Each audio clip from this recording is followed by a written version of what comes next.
Welcome to our continuing series, Questions and Answers from Sri Aurobindo and the Mother, Part 13.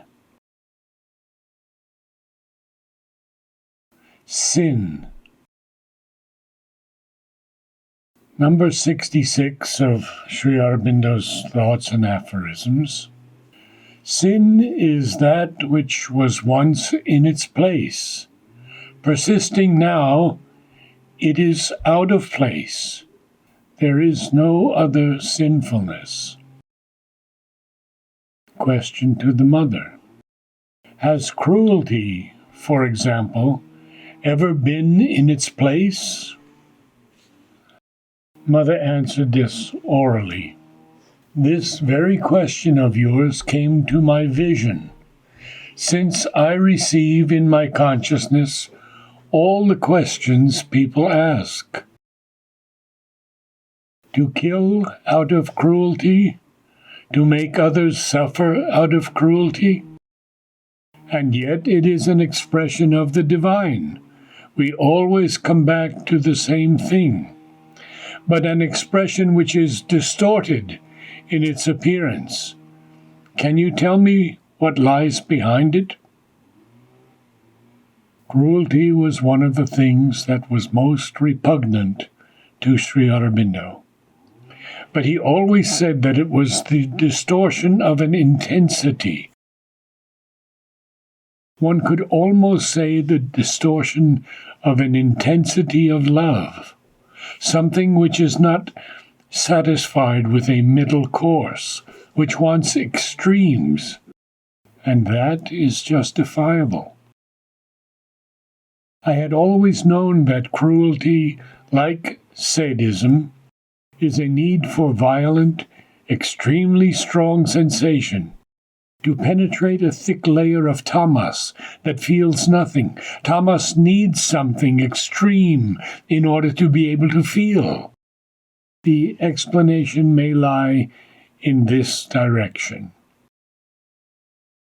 But at the origin, there is still the problem that has never been solved. Why has it become like this? Why this distortion?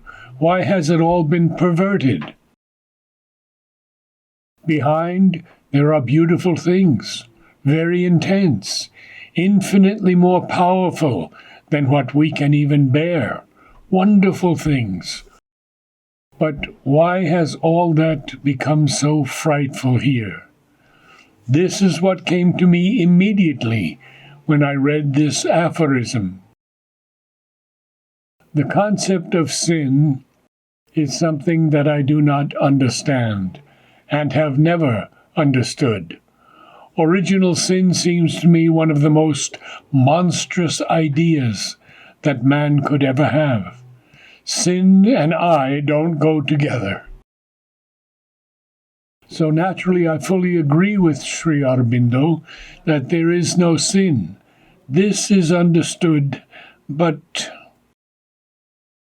certain things, like cruelty, could be called sin. But I can only see this explanation, that it is a distortion of the taste or need for an extremely strong sensation. I have observed in cruel people that they feel ananda at that moment. They find an intense joy in it. So that is its justification. Only it is in such a state of distortion that it is repugnant. As for the idea that things are not in their place, I understood it even when I was a child. It was only later that I was given the explanation by the person who taught me occultism. For in his cosmogonic system, he explained the successive pralayas of the various universes by saying that with each universe an aspect of the Supreme would manifest itself. That each universe was built on one aspect of the Supreme, and that one after another they had all returned into the Supreme. He enumerated all the aspects that were manifested successfully, and with what logic! It was extraordinary. I have kept it somewhere. I forget where. And he said that this time it was, I do not remember exactly what number in the series, but it would be the universe which would not be withdrawn again, which would follow a progressive course of becoming that would be, so to say, indefinite. And this universe represented equilibrium, not static, but progressive equilibrium. That is to say, each thing in its place, exactly, each vibration, each movement in its place. The further down one goes, the more each form, each activity, each thing is exactly in its place in relation to the whole. I was extremely interested because later Sri Aurobindo said the same thing, that nothing is bad. It is just that things are not in their place. Their place not only in space, but also in time. Their place in the universe, beginning with the worlds, the stars, etc. Each thing exactly in its place.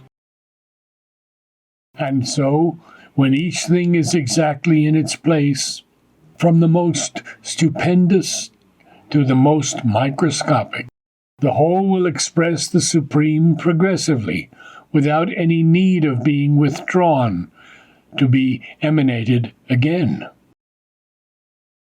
On this, Sri Aurobindo based the fact that in this creation, in this universe, the perfection of a divine world, what Sri Aurobindo calls the supermind, will be able to manifest.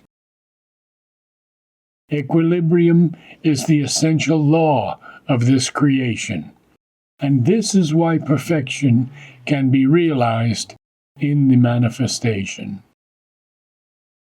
Footnote: Pralaya is the end or destruction of a universe. And number 67 from Sri Aurobindo: there is no sin in man, but a great deal of disease, ignorance, and misapplication. Number 68. The sense of sin was necessary in order that man might become disgusted with his own imperfections. It was God's corrective for egoism. But man's egoism meets God's device by being very dully alive to its own sins, and very keenly alive to the sins of others. Question to the mother: at what phase of his development will man be able to rid himself of egoism? Mother: when egoism will no longer be necessary to make man a conscious individuality. 27 July 1961.